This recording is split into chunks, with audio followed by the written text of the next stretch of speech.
Good morning mga ka-reels. Ang buhay ay parang isang libro.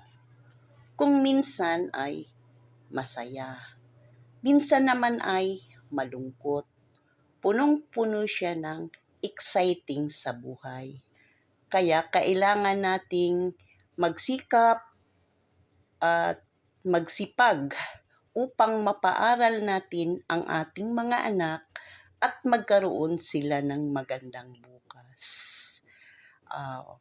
Kailangan, para siyang isang libro, kailangang i-turn pa natin ang page upang makikita natin kung ano ang susunod. So, kailangan lang nating paaralin ang ating mga anak upang maganda ang kanilang marating sa buhay.